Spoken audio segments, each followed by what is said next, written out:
Good morning. We begin our time of remembrance this morning by honoring the members who have died since the last All Saints' Day. And this morning we remember Bob Oram.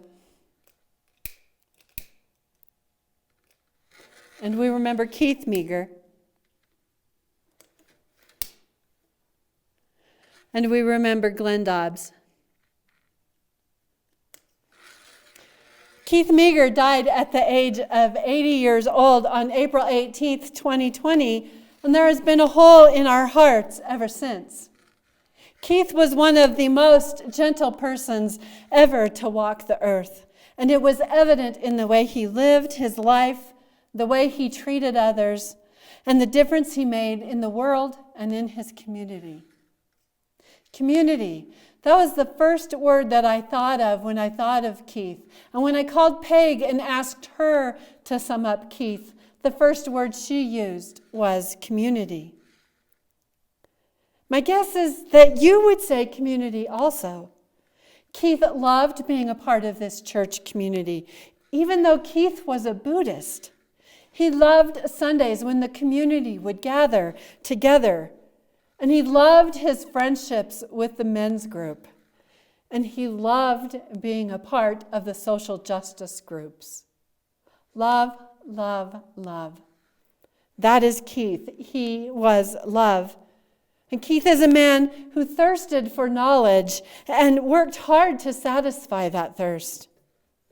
And he read about Jesus, who he saw as an ethical genius. And Keith was someone that you counted on.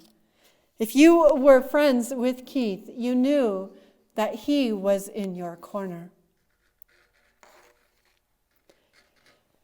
Glen Dobbs died on June 14th, 2020, at the young age of 54. And the music ministry and the rest of us miss him terribly. Glen graduated from Wichita State University and then pursued his passion for music and became quite a gifted musician. He was known throughout the community as Mr. Oboe. Billie met Glen through the gay men's chorus with whom he used to sing. Glen loved to sing, and he loved playing music with the Park Hill musicians. Every Sunday morning, he couldn't wait for the coffee to be hot so that he could share a fresh cup of coffee with someone. Glen also loved to garden, and he loved roses, one of which he gave to Billie, and it's in her front yard.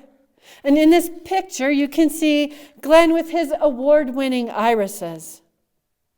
Now, Glen was also a poet and a lover of art and a lover of tropical fish and of teapots, quite eclectic.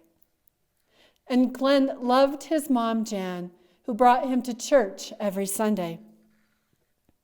He was a loving son and a brother and an uncle and a friend, and we miss him terribly. The Reverend Robert Oram was 87 years old and died after living a long, full life on June 24th, 2020. Pastor Bob, as I liked to call him, was raised and ordained in the Presbyterian Church, but became more and more liberal as time went by. Bob became a UCC pastor and served at Parker Hilltop for a while. His wife, Jo, which is short for Janet, was a member here at Park Hill, and when Bob retired, he started coming here with his wife, Jo. One thing I always enjoyed about Bob was the sparkle in his eyes and his deep belly laughs. And Bob was always so encouraging to me. The last time I saw him, I took communion and I did the ritual with him. And then when I was done, he said, "You done good, girl." Now, not only did we know that Bob was getting more and more liberal, but everyone where he lived knew he was too, because he liked to play MSNBC loud on his TV so that he could change the minds of everybody that was at the facility. He loved the staff where he lived, and they all loved him. Becky Rickert, one of our members, works near where Bob lived, and she would visit him. And I asked Becky, how would you describe him? And she said that he was always so kind and that he loved apples, and so Becky would share apples with him. And he loved visiting with her dog and always, always checked in on Becky. And I would describe Bob the same way. A kind man who found joy in the simple things in life. We miss Bob terribly. And may they all rest in peace and power, knowing how deeply they touched those of us who knew and loved them. Amen. Now let us take a moment to remember our family and friends who have died but remain always in our hearts.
And now I'd like to share a blessing with you from The Cure for Sorrow by Jan Richardson.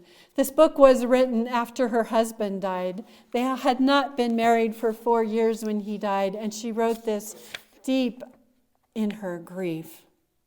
The blessing that I'm going to read this morning is called Solace Blessing. That's it. That's all this blessing knows how to do. Shine your shoes, fill your refrigerator, water your plants, make some soup. All the things you cannot think to do yourself when the world has come apart, when nothing will be normal again. Somehow, this blessing knows precisely what you need, even before you know. It sees what will bring the deepest solace for you. It senses what will offer the kindest grace. And so it will step with such quietness into the ordinary moments where the absence is the deepest. It will enter with such tenderness into the hours where the sorrow is most keen. You do not even have to ask. Just leave it open. Your door, your heart, your day, in every aching moment it holds. See what solace spills through the gaps your sorrow has torn.